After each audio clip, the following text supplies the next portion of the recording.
Fracasa la moción de Vox contra Pedro Sánchez. No ha habido sorpresa. Buenas tardes. Era lo que se esperaba, que fracasara esta moción. Solo ha contado con los votos a favor de los 52 diputados de Vox. Impulsor de la moción de censura, ha contado con el rechazo de la mayoría de la Cámara. También un pequeño voto, el de un diputado no adscrito, y el Partido Popular, por su parte, ha hecho lo que prometió: abstenerse. Esta votación llega después de 2 jornadas más que intensas en el Congreso de los Diputados. Y vaya, si fueron intensas, que hasta el propio defensor de la moción, el candidato Ramón Tamames, llegó a pegar alguna cabezada acompañado por los bostezos de Abascal. Y es que cómo no aburrirse o echar mano al reloj en un debate que fue más que burdo. Y mira que había cosas que reprocharle a Sánchez. Desde que llegó al gobierno, pues no han parado de sucederse crisis. Primero, la crisis de la pandemia, que bueno, sí, puede ser difícil de gestionar para cualquier gobierno, pero luego llegó la crisis económica con la inflación desbocada, el precio de la energía, el de la gasolina,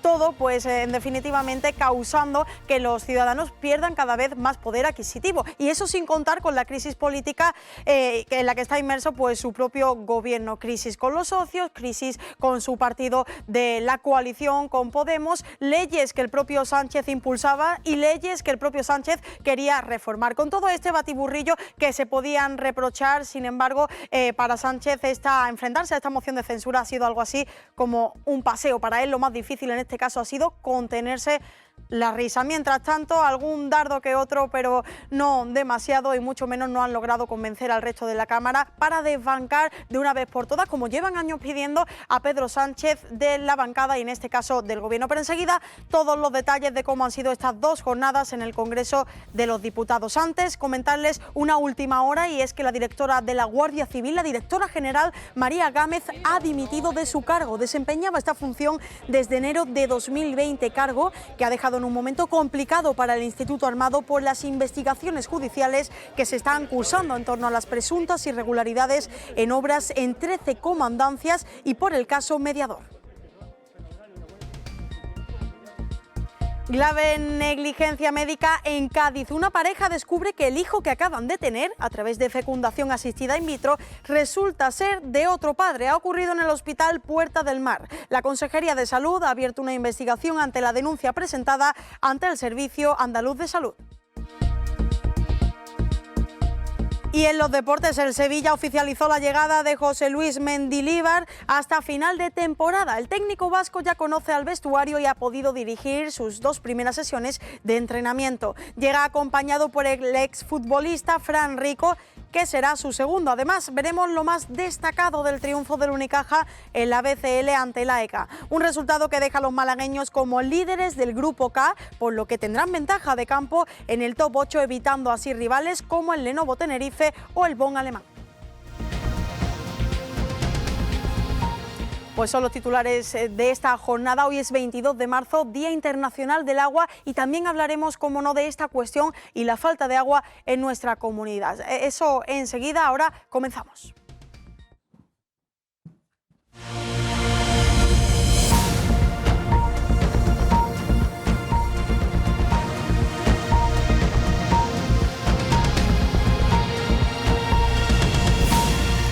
La moción de censura impulsada por Vox ha fracasado en el Congreso. Solo ha conseguido 52 votos del partido de la formación de ultraderecha y el de Pablo Cambonero, exdiputado de Ciudadanos. El broche a esta moción lo han puesto los reproches entre Tamames y las acusaciones entre el Partido Popular y el PSOE.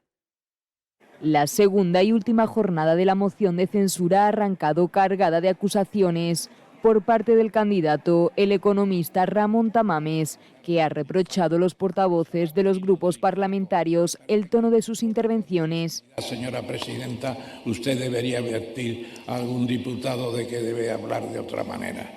No es manera de recibir a nadie, y menos a un candidato.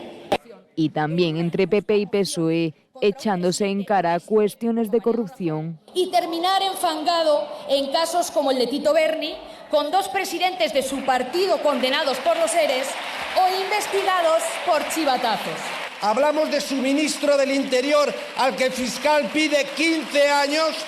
Hablamos de cómo irse de vacaciones con un narcotraficante. Y también sobre el uso de la propia moción de censura. Un mecanismo excepcional para revertir el rumbo de una nación que se ha convertido en una suerte de herramienta para la promoción personal. Gracias, señor Tamames, por esta nueva oportunidad para desenmascarar a los odiadores profesionales. En este sentido, Tamames ha criticado que los portavoces hayan convertido las sesiones parlamentarias en mítines, enmarcados en las elecciones del 28 de mayo. Otra de las noticias de la jornada, María Gámez ha presentado su dimisión como directora general de la Guardia Civil, un cargo que asumió en enero del 2020 en la segunda legislatura de Pedro Sánchez como presidente del Gobierno. Su puesto lo ocupará ahora la actual delegada del Gobierno en Madrid, Mercedes González. La dimisión coincide con las investigaciones judiciales por las presuntas irregularidades en 13 comandancias, el llamado caso Cuarteles y también el caso Mediador, que afecta a 2 generales ya retirados. Por el momento está en la información que se conoce a esta hora del día, porque la dimisión se acaba de producir. María Gámez todavía no ha comparecido ante los medios ni dado ningún comunicado. Que ya no me puedo arrepentir. Y salimos por un momento al territorio internacional porque se ha producido un encuentro entre Rusia y China que podría ser determinante. Putin ha alabado el plan chino para lograr la paz en Ucrania y ha dicho que podría ser el punto de partida para parar la guerra. En el marco de la visita de Estado del presidente de China, Xi Jinping, a Moscú, el mandatario ruso Vladimir Putin no ha descartado el plan chino para lograr la paz en Ucrania y ha señalado que podría servir como base para hallar una solución política a la guerra. Así, el presidente ruso ha calificado de exitosas y constructivas sus negociaciones con Xi y ha asegurado, según ha adelantado la agencia Interfax, que las relaciones entre ambos países se encuentran en el mejor momento de la historia. Estados Unidos, por su parte, se mantiene en alerta ante este encuentro. What we've seen today, we haven't seen anything that they've said, they put forward, that gives us hope that this war is going to end anytime soon. Aunque insisten en que la postura del presidente Joe Biden sigue pasando por mantener abiertas las líneas de comunicación con China. Hoy, el día 22 de marzo, se celebra el Día Internacional por el Agua, una jornada que busca concienciar sobre la necesidad de velar por este recurso natural tan importante. Y prueba de ello es la sequía que estamos sufriendo, por ejemplo, aquí en Andalucía, con los embalses por debajo del 30%. Y si miramos a una comarca especialmente afectada, esta es la de la Axarquía, donde durante meses atrás han visto recortarse el agua para regadío e incluso para el consumo humano. Juan Frañerro. En primer lugar, es una proposición de ley que no habla nunca, jamás, del acuífero de Doñana. Todo lo contrario, lo salvaguarda ahora y para el futuro. En segundo lugar, es una proposición de ley que no amnistía a ningún infractor, que no paraliza ningún proceso sancionador que esté en curso. Y en tercer lugar, es una proposición de ley que viene a reforzar los compromisos ambientales que la Junta de Andalucía tiene con Doñana y con todo su entorno. Por lo tanto, y teniendo en cuenta que el interlocutor principal de Bruselas es el Reino de España y, por lo tanto, el Gobierno, pues si esa es la impresión que el Gobierno está trasladando a Bruselas, no me extraña que Bruselas esté preocupado. Por eso entiendo que lo importante es que volvamos al cauce del diálogo, al cauce del sentido común y, desde luego, nosotros desde el Gobierno de Andalucía nos ofrecemos, yo personalmente, a acompañar al secretario de Estado, a la ministra, a quien haga falta, a Bruselas, a explicarle que esta proposición de ley en nada perjudica a Doñana, en nada. Pues acaban de escuchar al portavoz de la Junta de Andalucía, Ramón Fernández Pacheco, cuestionando la interlocución que está llevando a cabo el Gobierno de España con la Comisión Europea en relación a esa proposición de ley que el Partido Popular y Vox han registrado en el Parlamento andaluz para la ordenación de regadíos en el entorno del espacio natural de Doñana. Y ahora sí, vamos con esa falta de agua que estamos sufriendo aquí en Andalucía, con comarcas tan afectadas como la de la Axarquía malagueña. Juan Frañerro. Hoy se celebra el Día Internacional del Agua y en la comarca de la Axarquía se está viviendo con gran incertidumbre, tras vivir uno de los inviernos menos lluviosos que se recuerdan en la última década y a la espera también de la llegada tanto de precipitaciones como de infraestructuras para paliar la grave sequía actual. Hoy los agricultores y los campos axárquicos miran al cielo esperando la tan ansiada agua que mejore esta situación. La extrema sequía sigue generando problemas a la agricultura en la comarca de la Axarquía y prueba de ello es la falta de lluvias que se está dando en estos meses donde naturalmente son los más lluviosos. y por tanto una situación muy complicada. Y las administraciones tenemos que aprovechar este Día Mundial del Agua para trasladar un mensaje, bueno, por un lado de tranquilidad, porque el abastecimiento entendemos que va a estar asegurado, pero también de concienciación y de tener en cuenta la situación tan grave que tenemos. El agua es un recurso muy importante, no solo en nuestra comarca para la actividad agrícola, también para el sector turístico y en definitiva para el uso de las vecinas y vecinos de nuestra comarca. Como digo, como responsable de Asaragua, que abastecemos agua a 14 municipios de la comarca, a más de 200.000 habitantes, vemos como los recursos del embalse cada vez son más escasos, cada vez van bajando más. Sí estamos recibiendo agua desde otros sectores de la provincia, concretamente desde Málaga, desde el Rebombeo de Rosaleda estamos recibiendo aproximadamente 300 litros por segundo. También están en funcionamiento los pozos del río Chillar, pero sigue siendo insuficiente. A falta de que las infraestructuras permitan una mejor situación del agua en la comarca, los agricultores, los campos y la población están pendientes de cualquier novedad al respecto. Una primavera que está recién empezada ayer, con temperaturas cercanas a 30 grados en nuestra comarca, con muchísimas horas de sol al día y que hacen que nuestros campos pues requieran de este recurso tan importante, un recurso que no tenemos, un aguas regeneradas que los regantes serán el único recurso que puedan disponer en este año hidrológico que termina a final de septiembre y que, como digo, que nos va a hacer muy difícil pasar este verano con normalidad. Los campos, nuestros campos cada vez sufren más sequía y también nos preocupa mucho a la ciudadanía y a los responsables públicos que esa sequía del campo se traslade a la ciudadanía. Se espera que el próximo verano, si no llueve antes, sea uno de los más duros para los cultivos axárquicos. Unos 1.000 trabajadores de Navantia Bahía de Cádiz se han manifestado este martes para reclamar más puestos de trabajo dentro del plan estratégico que siguen sin conocer y la negociación del segundo convenio colectivo intercentros. Los trabajadores reclaman desde hace tiempo los incrementos salariales que les debían, un 3,5% de subida que les corresponde como trabajadores de la empresa mercantil pública. Además, critican que la empresa no convoque ni tiene pensamiento de convocar las negociaciones para el segundo convenio colectivo. Para ello entienden necesario disponer de mimbres para negociar. En concreto, piden las masas salariales que se esconden desde 2019.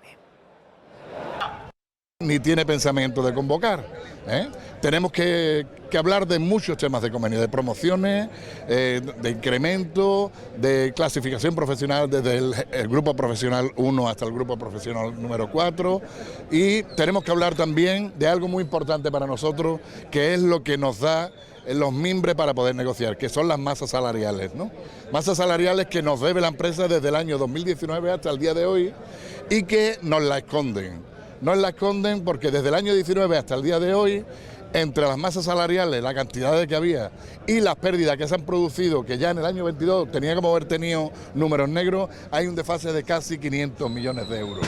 Y allí en Cádiz, la Consejería de Salud ha abierto una investigación sobre el caso de una pareja que ha presentado una denuncia ante el Servicio Andaluz de Salud tras descubrir, atención, que su bebé, nacido en el Hospital Puerta del Mar de Cádiz en 2021 con fecundación asistida, es hijo biológico de la madre, pero no del padre.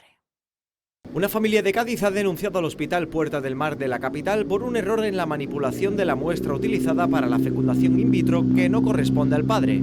Las sospechas comenzaron en febrero de 2023, 2 años después de que la madre concibiese al bebé.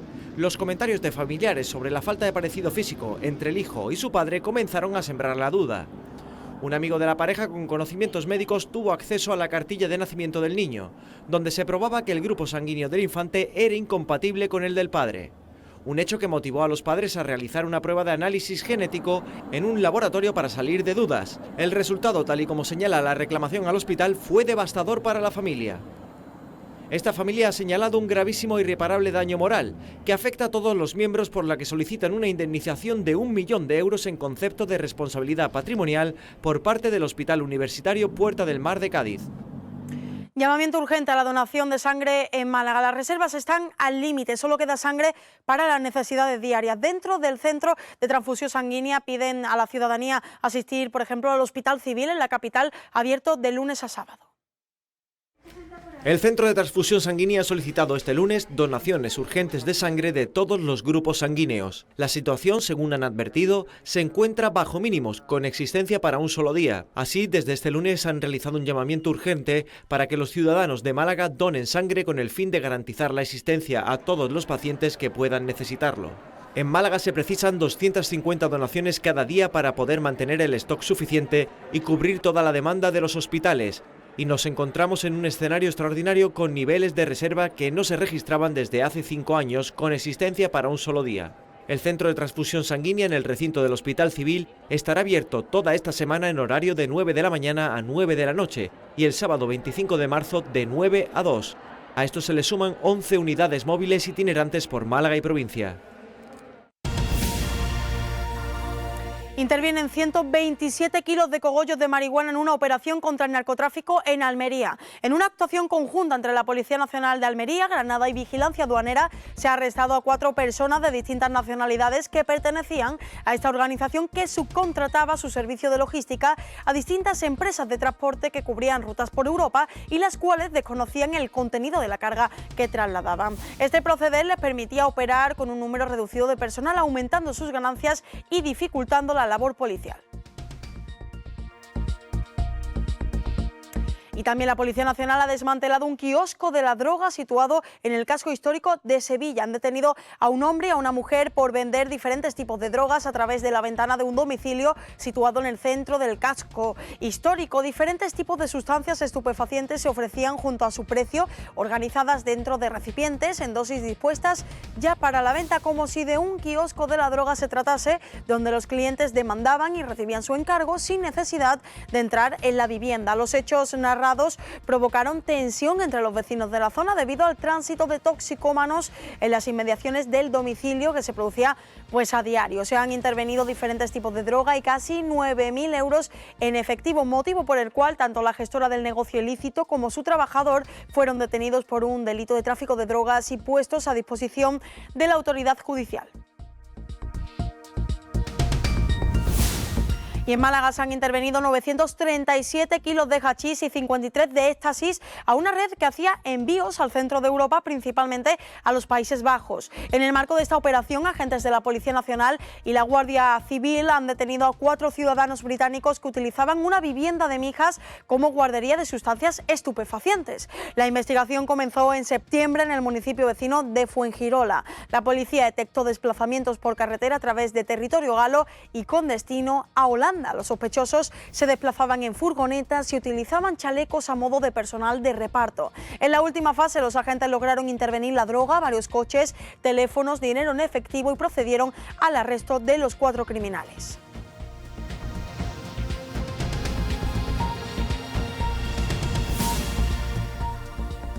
Y agentes de la Policía Nacional han detenido en Vélez, Málaga, a 3 personas de entre 19 y 40 años por su presunta implicación en un total de 33 robos con fuerzas en establecimientos de hostelería de Andalucía y de la región de Murcia. El entramado altamente especializado tenía predilección por las máquinas de cobro automático, que eran saqueadas en cuestión de segundos. En un registro en el domicilio de los sospechosos afincados en Granada capital, los agentes intervinieron numerosas herramientas para perpetrar estos asaltos. La investigación comenzó en Vélez, Málaga, cuando los agentes pillaron infraganti a los asaltantes, ultimando un nuevo golpe. Jornada cargada de sucesos, como ven. Allí en Málaga han intervenido casi 8.500 vapers, algunos con nicotina, que eran vendidos falsamente con pegatinas que marcaban 0% e incluso comprados por menores de forma ilegal. Efectivos del Grupo de Investigación y Protección de la Policía Local de Málaga han desarrollado una investigación a raíz de la cual han intervenido un total de 8.412 vapers, algunos de ellos susceptibles de liberación de nicotina, tras comprobar que se estaban comercializando ilegalmente en nuestro país, a lo que se suma que llegaban a venderse a menores de edad. Tras inspeccionar varias empresas y establecimientos abiertos al público, los agentes localizaron una nave en el polígono industrial Guadalhorce que vendía vapers a menores de edad, manifestando que eran sin nicotina. En una primera ojeada, los policías locales observaron una gran cantidad de vapers expuestos en el mostrador y las zonas anexas, algunos de los cuales no estaban autorizados para su venta en España, incumpliendo varias especificaciones obligatorias para ser comercializados, localizándose varias cajas en el interior de un almacén anexo al mostrador, además de otras 20 unidades ocultas en un cubo de basura, las cuales contenían nicotina a pesar de contar con las mencionadas pegatinas superpuestas de 0%.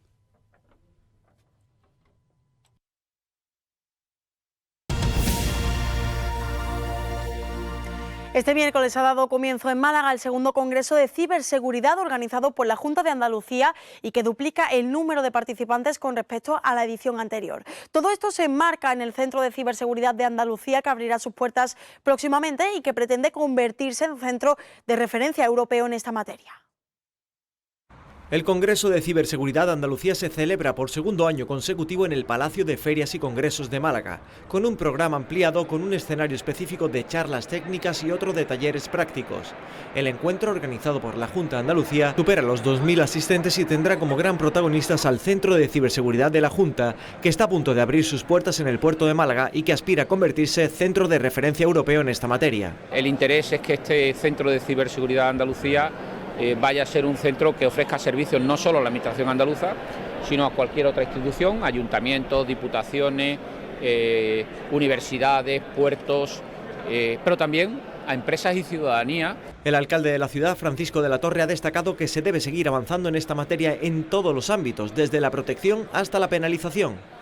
La ciberdelincuencia ha crecido y hay también, que es la otra cara de este tema, poner coto a ello pues a base de que fracase y a base también de las penalizaciones necesarias para que sean disuasorias, ¿no?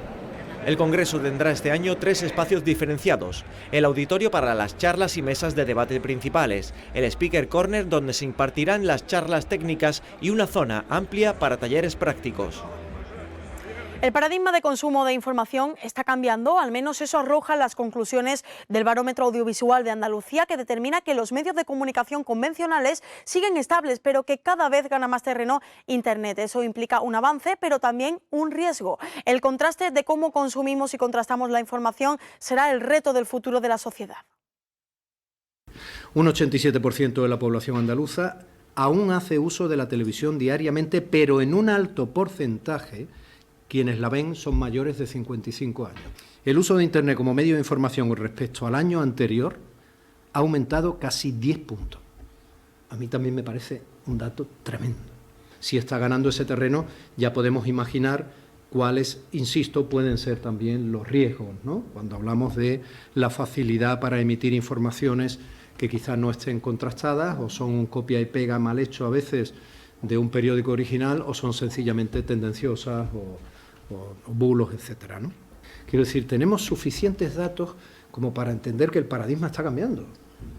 Entonces hay que ajustar y hay que prever cuáles son los riesgos y cómo se puede actuar como vacuna, ¿no?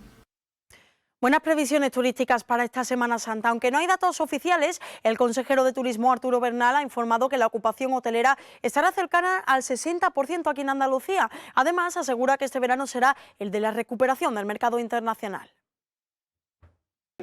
Todavía no tenemos datos muy claros de cómo va a ir la Semana Santa, pero sí que en el mes de abril las ocupaciones de los hoteles estarán entre el 56 y 58%, Granada con un incremento superior al 4%, está entre las ciudades de cabeza en esa tasa de ocupación, pero en definitiva 4,6 millones de pernoctaciones en Andalucía, que casi rozan el 4,7 del mejor año de nuestra historia, que fue el año 2019, y que superan con creces al del año 22. Estamos en el año de la recuperación, como digo, y cuando hablamos de ocupación y hablamos de pernoctaciones nos referimos solamente a establecimientos hoteleros. Hay que pensar que también tenemos establecimientos extrahoteleros que no están en estadística.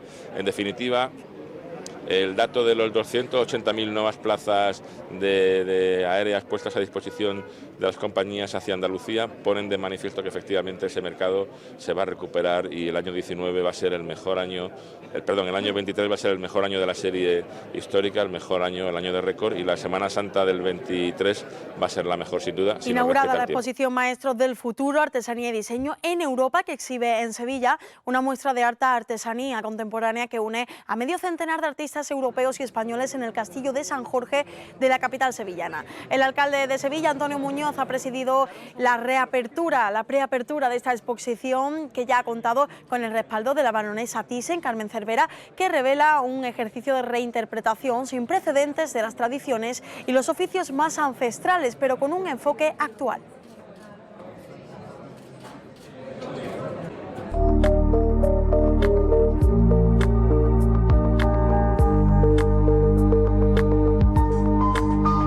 La previsión del tiempo para este jueves 23 de marzo se presentará con cielos poco nubosos o despejados, con intervalos de nubes altas a partir de la tarde, intervalos de nubes bajas matinales y brumas en la desembocadura del Guadalquivir. Las temperaturas en ascenso en la vertiente mediterránea y sin cambios o en descenso en el tercio occidental, con ligeros cambios en el resto. Los vientos serán de componente oeste flojos, aumentando en el litoral mediterráneo y el estrecho.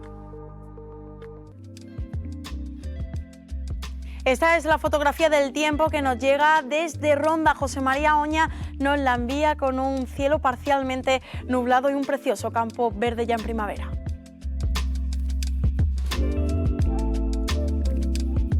Ya saben que continúa la información tras esta edición de las noticias a través de las redes sociales, la página web 101tv.es o si lo prefieren todos los contenidos en directo o a la carta a través de nuestro canal de 101 Televisión Andalucía en YouTube. Como les hemos contado, es el Día Mundial del Agua, una jornada que busca concienciar sobre la importancia de este recurso natural que es cada vez más escaso debido a la huella que estamos dejando en el planeta y las condiciones climatológicas derivadas de la misma. Aquí en Andalucía estamos sufriendo desde hace meses ya una sequía terrible. Los embalses están por debajo del 30% de media. La cuenca del Guadalquivir, la mayor de la región, es además la que se encuentra en peor circunstancia. Por eso, hoy el cierre de este informativo va con un mensaje tan necesario como que cuidemos del planeta, miremos por el agua. Sin agua no hay vida. Con ello nos vamos, gracias por estar ahí. Ahora los deportes con Mariano Nogales. Feliz día.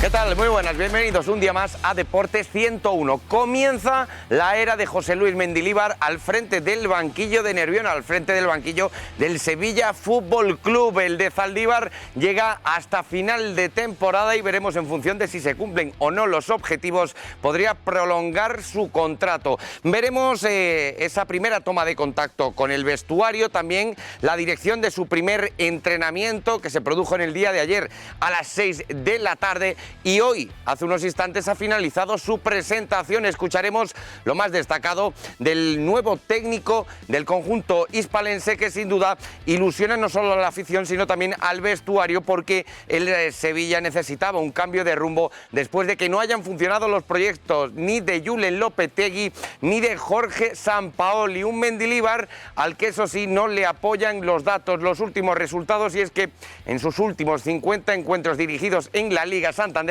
solo pudo sacar la victoria en 7 de ellos.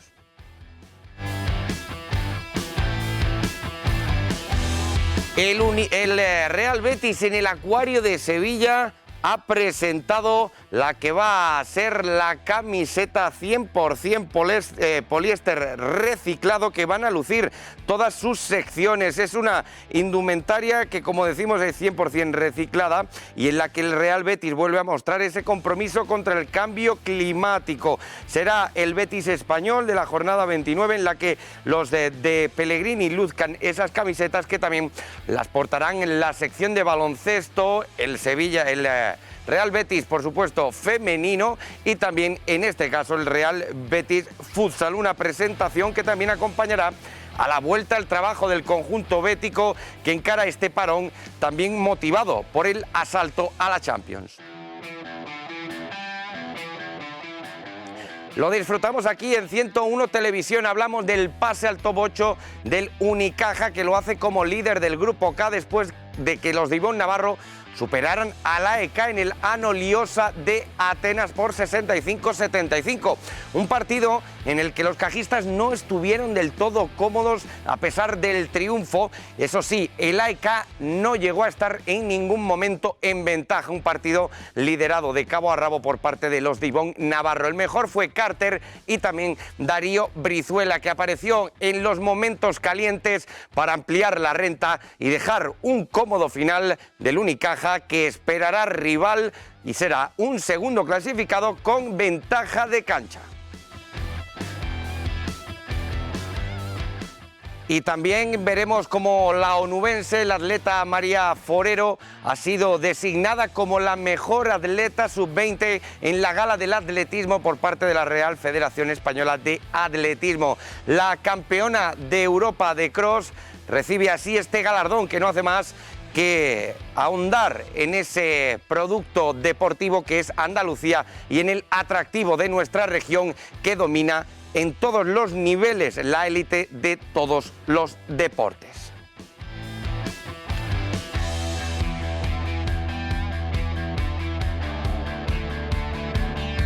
Pero tenemos que empezar desde Nervión, porque ya saben que el Sevilla Fútbol Club oficializó en la tarde de ayer la llegada de José Luis Mendilibar, el sustituto de Jorge Sampaoli. El técnico de Zaldívar ya conoce al que va a ser su nuevo vestuario desde aquí a final de temporada, porque firma hasta el próximo 30 de junio. Y con esas caricias, con esas collejitas, esa cercanía, se presentó Mendilibar a un vestuario en el que, por ejemplo, conoce al guardameta Mitrovic. Ya saben que lo tuvo a sus órdenes en el Eibar. Es un gran conocedor de la Liga Santander, también por supuesto con experiencia en su primera etapa como entrenador en segunda división. Ha dirigido a clubes como el Alavés, como el Eibar, un gran conocedor, como decimos, de lo que es el fútbol español, y que espera recuperar al Sevilla, uno de los grandes que parece dormido. Ahí teníamos ese saludo también con Rakitic. Y del conocer al vestuario se fueron directamente al primer entrenamiento. Una sesión que estaba prevista por la mañana, que a priori la iba a dirigir en su momento Jorge Sampaoli, pero que fue retrasada hasta las 6 de la tarde después de anunciar la salida del de Casilda, del entrenador argentino, y ahora sí la llegada del de Zaldívar. Ya se puso a los mandos del equipo, dirigió su primer entrenamiento y hoy en la mañana se ha hecho cargo de esa segunda sesión. El Sevilla, que quiere cambiar el rumbo y que lo necesita bajo el mando de José Luis Mendilibar.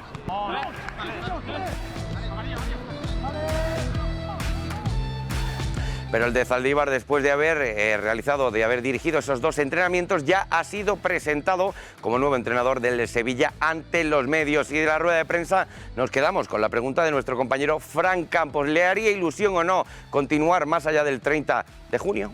Por aquí, Fran Campos, de 101 Televisión Sevilla, bienvenido.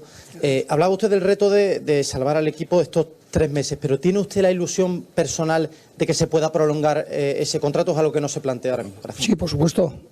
Joder, a ver, vienes para 2 meses y medio, 3 meses, pero siempre con esa ilusión de que las cosas van a salir bien, que por supuesto que van a salir bien, y luego poder llegar a un acuerdo con los mandamases del club para poder continuar, ellos que se les vea contentos a ellos y que se me vea contento a mí también, al cuerpo técnico. Entonces eso es lo fundamental. Vienes con un contrato corto con la esperanza de que podamos alargarlo, por supuesto. Encantado, ya os he dicho antes, de estar en un gran club, de estar con unos grandes jugadores y de que me hayan elegido a mí, ¿no? Entonces, la verdad es que estoy con muchas ganas. El objetivo es ir partido a partido. Tenemos la suerte de que hay 10 días antes del primer partido, que es el Cádiz, y ese es el primer objetivo y único ahora mismo. Muy atentos a esta información, porque seguimos hablando del Sevilla Fútbol Club y de las posibilidades reales que existieron en torno a que Kvaratskhelia, el crack georgiano del Nápoles, uno de los grandes estrellas de esta temporada en el fútbol europeo, pudo ser del Sevilla a cambio tan solo de 6 millones de euros. Sin embargo, el León de San Fernando, Monchi, el director general del conjunto hispalense, rechazó esta opción porque la posición del extremo georgiano ya estaba cubierta. Así lo ha confirmado Pablo Ceijas, agente de futbolistas, y que además intermedió en esa operación. Pero atentos, porque no solo el Sevilla entró en la puja por Kvaratskhelia, sino que también estuvo acompañado por equipos equipos como el Valencia, el Villarreal o incluso el Levante, que hasta estando en segunda división se interesó por este jugadorazo que la está rompiendo en el Nápoles y que además ha incrementado su valor desde los 7 millones con los que llegó al principio de temporada a, según Transfermarkt, valer 85 millones. Uno de los grandes jugadores del fútbol europeo, del panorama mundial, que se le escapó sorprendentemente a Monchi. Pero el Real Betis, hablamos ahora del conjunto verde y blanco y seguimos en Sevilla porque ha regresado a los entrenamientos después de ese último triunfo ante el Mallorca. Siguen metidos de lleno en el objetivo por la Champions. Sí que es cierto que el Atlético de Madrid sí ha escapado esa distancia de 6 puntos y estamos viendo imágenes que nos deja también el insight del Real Betis en ese duelo ante el Mallorca. El conjunto verde y blanco quiere seguir metido de lleno en la pugna por ese objetivo de regresar a la mejor competición mundial de fútbol, la Champions League, y para ello está convencido que estos 10 días van a ser también muy importantes de cara a lo que va a suceder en el último tramo de la temporada. Pero hablamos de un Betis cuanto menos sostenible. Porque así en el Acuario de Sevilla el Real Betis ha presentado la que va a ser la equipación que lucirán los primeros equipos de todas sus secciones dentro del calendario de acciones que tiene pensado desarrollar el club verde y blanco en los 4 partidos. Forever Green es una indumentaria realizada con poliéster 100% reciclado y que el primer equipo bético va a lucir en la jornada 29 ante el Español en el Villamarín, pero también estarán el Real Betis femenino, el Real Betis futsal y el Real Betis baloncesto. Ahí ven como Luis Felipe, Villey Johnson, Gael Talman y Pablo Otero fueron los que presentaron esta equipación. Pero el Betis, que también ha querido homenajear a la primera Copa del Rey del 77.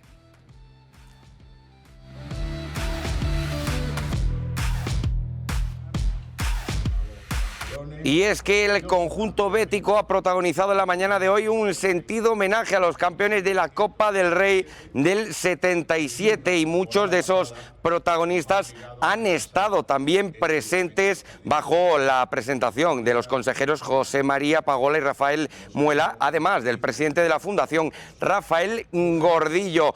Ya tienen esa puerta en el Villamarín los campeones, entre los que estuvieron, por ejemplo, Juan Antonio García Soriano, Javier López, Antonio Biosca, Juan Manuel Cobo, Francisco Bizcocho, José Ramón Esnaola y Julio Cardeñosa para formar parte de este homenaje. Además, también hubo imágenes de esos instantes del recuerdo para aquella final ante el Athletic y además también se presentó el libro Secretos de una final histórica, la primera Copa del Rey.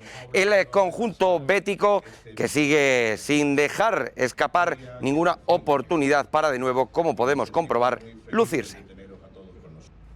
Muchas gracias y viva el Betis.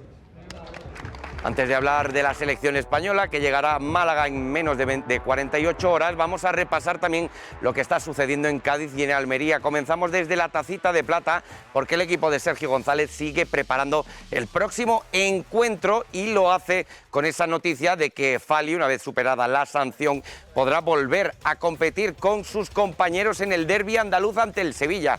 Pero lo más importante es que el conjunto cadista ha lanzado una campaña contra todo y contra todos. Como pueden imaginar, tiene un doble sentido también ese palito al gremio arbitral y lo ha hecho poniendo a la venta 1000 entradas para los abonados a precio de 15 euros. Esto ha sido publicado a las 10 de la mañana. Pues bien, minutos antes de que comenzara Deportes 101, el conjunto cadista ya ha hecho oficial que se han agotado las 1000 entradas, que además serán en tribuna alta. El Cádiz que empieza ya a calentar ese derbi ante el Sevilla. y la Unión Deportiva Almería, que en este parón se prepara para recibir al Valencia. El conjunto almeriense ha cedido algo más de 530 entradas que ya han sido agotadas, por lo que los valencianistas también estarán representados en el encuentro en el Power Horse Stadium, pero muy atentos porque vamos a escuchar al goleador de la Almería en ese último duelo ante el Cádiz, Melero, que anotó el tanto del empate. Habla de la situación y confía en Rubi como el indicado para solventar la dinámica. Valorar todos los puntos, sabemos que tenemos que dar un paso adelante y que recuperar las sensaciones de la primera vuelta. Creo que si hacemos eso, que ya lo hemos demostrado, el equipo va a lograr la salvación. Desde que llegué es verdad que estoy contento, que he tenido siempre mucha continuidad. Creo que he recuperado un poco el nivel que la temporada anterior pues parecía que entre unas cosas y otras había perdido y era uno de mis objetivos, ¿no? Encontrarme conmigo mismo, dar un buen nivel en la competición y creo que así fue durante la primera vuelta. El equipo suele salir con unas señas de identidad con las que el vestuario se siente identificado. El vestuario disfruta, ¿no? del día a día, disfruta de los partidos y también valoramos mucho, ¿no? El estilo de juego que propone el míster, el trato que tiene con nosotros. Yo creo que, no sé, a ver, si me preguntas a mí personalmente, que con la relación que tengo con él, pues sería un error, ¿no? Poner en duda todo el trabajo que está haciendo, todo el trabajo que ha hecho años atrás. De la actualidad de la Unión Deportiva Almería, ahora sí vamos con la selección española, que está a menos de 48 horas de llegar a Málaga para la disputa el sábado de ese duelo ante Noruega, ante el que ya saben no estará Haaland, pero sí, cómo no, Odegaard, una selección que sigue preparando en la ciudad del fútbol de Las Rozas esos encuentros que van a abrir la clasificación para la próxima Euro 2024. Ya saben que el día 25... el conjunto español se va a enfrentar en la Rosaleda a Noruega y el día 28 lo harán ante Escocia en Glasgow a domicilio como visitante. Pero el de hoy ha sido la tercera sesión de entrenamiento de la selección española desde que está Luis de la Fuente. Pues bien, vamos a ver cómo vive el nuevo seleccionador nacional esa intensidad, esa preparación para los próximos encuentros y su debut. Esa es buena, esa es buena. Sigue, puedes pasar rápido. Sí, allí. Buen trabajo, señores. Recupero el balón, pam, y a progresar. Ya está. Sí, de acuerdo, llegamos a la otra zona y de nuevo empezamos la elaboración en la otra zona. ¿Está, señores? Perfecto. Vale. Venga, chicos, va, buen trabajo. Hay que pasar rápido, hay que progresar rápido a la otra zona, ¿eh? Ya, al balón, ya, de cara. Sí. ¡Buenísima! Ya está, eso es, tranquilo. Toca. Dani, Yago, pero dale en la otra zona, para darles un poquito más de espacio, no te metas dentro. Vamos, ritmo, chicos, va. Sí, ya, al otro lado. Habrá muy pocos rivales que nos pongan en estas situaciones. Que cuando nos pongan, que estemos organizados para tener que correr lo menos posible y dificultarles lo máximo que podamos su progresión, nada más. Dani, Borja, buena, de cara ya era allí, al otro lado ya, chicos. Eso es. Señores, muy bien, ¿vale? Carlos, buen trabajo, señores. Ahí teníamos, con esa intensidad con la que lo vive Luis de la Fuente, el estreno que se va a producir en la Rosaleda. Vamos ahora a escuchar a una de las grandes sorpresas de la convocatoria, porque ya saben que venimos de un periodo con Luis Enrique en el que Unai Simón, el guardameta del Athletic Club, era el titular de La Roja. Sin embargo, con la llegada de Luis de la Fuente, todo ello ha cambiado y es que Arrizabalaga, el que se postula como portero, como guardameta titular. Vamos a escuchar cómo afronta este regreso a La Roja y sobre todo la oportunidad que le da Luis de la Fuente.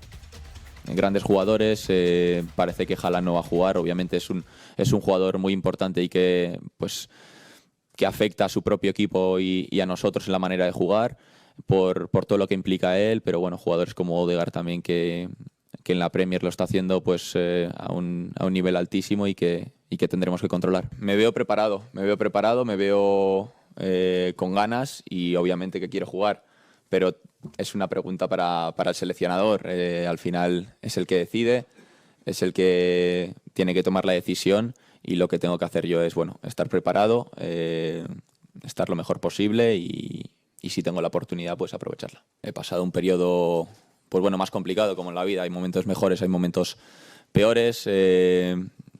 Nunca había dejado de jugar en mi vida y bueno, me tocó vivir esa situación.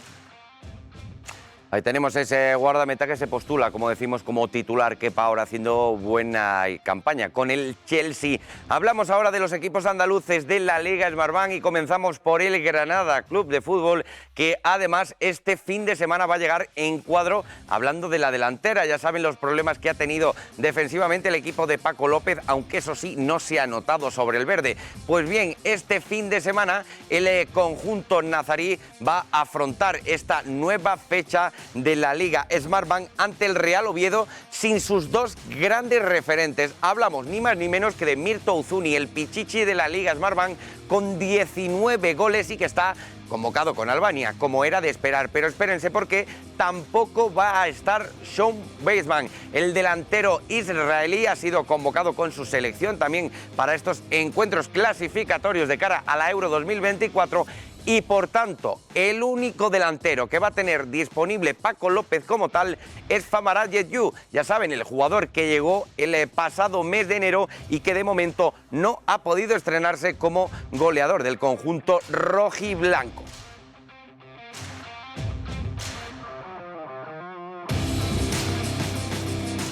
Mientras que el Málaga se agarra a pellicer y a querer es poder. Esa es la nueva campaña que ha lanzado el Málaga Club de Fútbol para intentar motivar no solo al equipo, sino también a la afición. Ha llegado el momento.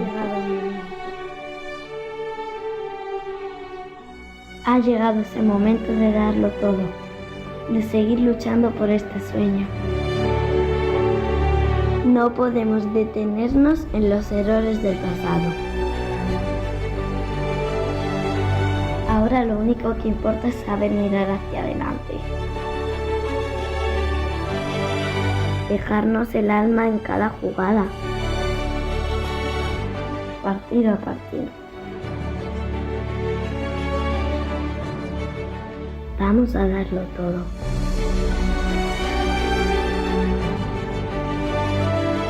Que no nos quede nada.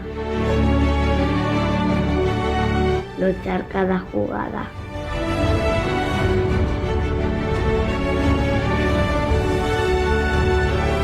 Esto es más que una camiseta, vosotros sois los elegidos. No estáis solos. ¡Vamos, Málaga! Vamos hoy el partido y le doy a mi casa con la meta durante. Porque lo he dado todo, ¿de acuerdo? Por la gente, por nosotros y por todo el mundo que está apoyándonos cada día y nuestra familia.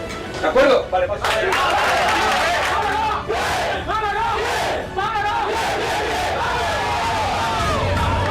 Ya ven que en Martiricos nadie se rinde y creen posible esa salvación en las 10 jornadas con 10 puntos todavía de la permanencia. Seguimos hablando de Málaga y lo hacemos ahora con el Unicaja porque ya saben, lo disfrutamos aquí en 101 Televisión. El conjunto de Ivonne Navarro superó a la EK a domicilio 65-75 para acabar como líder del grupo K en este Last of 16 de la BCL y además asegurarse la ventaja de campo en la próxima ronda. El Unicaja Baloncesto conquistó el Anoiliosa Olympic Hall de Atenas para acceder al top 8 de la Basketball Champions League con el factor cancha bajo el brazo gracias al 65-75 final. Brizuela llevó la voz cantante con un parcial de 0-7 motivado por la Mamba Vasca y Kravis. Los de los guindos desarbolaron a la defensa local, que regresó por sus fueros a base de carácter, aunque siempre a una distancia plácida para los de Ivonne Navarro. Los de Canchuris se subieron a las barbas cajistas en el segundo periodo, aunque siempre a remolque. Los griegos complicaron al ataque malagueño colapsando la zona y sumando en la pintura con Akil Michel. Brizuela comandó las operaciones tras el descanso con 2 triplazos que le dieron la máxima hasta el momento a los cajistas. Pero un triple de Xantopoulos volvió a apretar el partido después de redondear un 5-0 parcial, a lo que los malagueños contestaron para ampliar la renta al final del acto. Pero los cajistas tenían guardado un as bajo la manga, que no era otro que Babyface Carter. El estadounidense consiguió un triple vital cuando peor lo estaban pasando los de Ivonne Navarro. Un punto de inflexión que impulsó a un Kalinowski que no había estado acertado y que encarriló el triunfo con otro lanzamiento desde más allá de los 6.75. La desesperación local llevó a los de Cansuris a entregar un duelo que los de Ivonne Navarro cerraron con el 65-75. El Unicaja Baloncesto tacha, por tanto, otro objetivo de la lista inicial.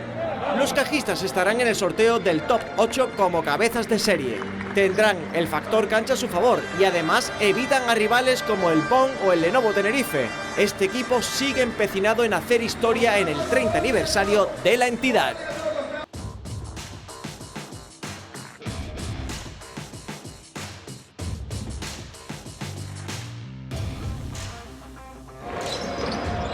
Y ahí tenemos el que fue el mejor jugador del partido, otra vez Babyface. Tyson Carter volvió a hacerse cargo del ataque cajista en los momentos de mayor dificultad y lo hizo sobre todo con un triple después del 61-61 que en definitiva marcó el devenir del encuentro en esos últimos instantes.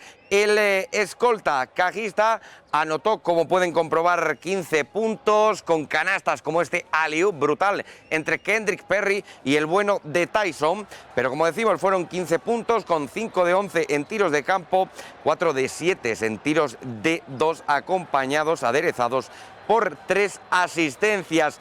Eso en 20 minutos, pero estuvo bien escoltado por Darío Brizuela, que llegaba tocado después de esa lesión en el cuádriceps de grado 1 que le ha hecho perderse los 2 últimos encuentros y por el que ayer tuvo solo 13 minutos en pista.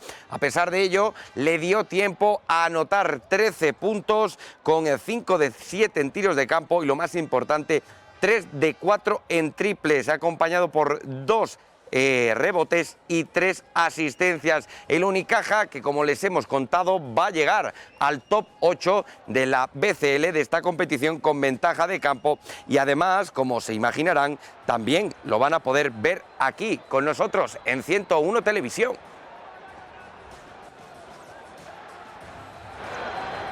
Pero el deporte andaluz sigue de enhorabuena porque no deja de cosechar éxitos en todos los deportes, en todas las disciplinas, mediáticas o no. Hablamos de atletismo y de lo que ha conseguido la onubense María Forero. Y es que la atleta ha sido galardonada como la mejor de su categoría sub-20. Así lo ha hecho la Real Federación Española de Atletismo en la Gala del Atletismo 2022. Y es que se celebró en Madrid y coronó a la onubense, como decimos, como la mejor atleta, sobre todo por la disciplina y por la constancia, a pesar de que todavía tiene por delante gran parte de su carrera. Pero sobre todo, y uno de los grandes éxitos fue ese campeonato de cross que están viendo en Piamonte en 2022 y que además se terminó adjudicando. Hablamos de Andalucía no solo como referente turístico, sino por supuesto como referente deportivo y no solo a nivel nacional, sino también a nivel mundial.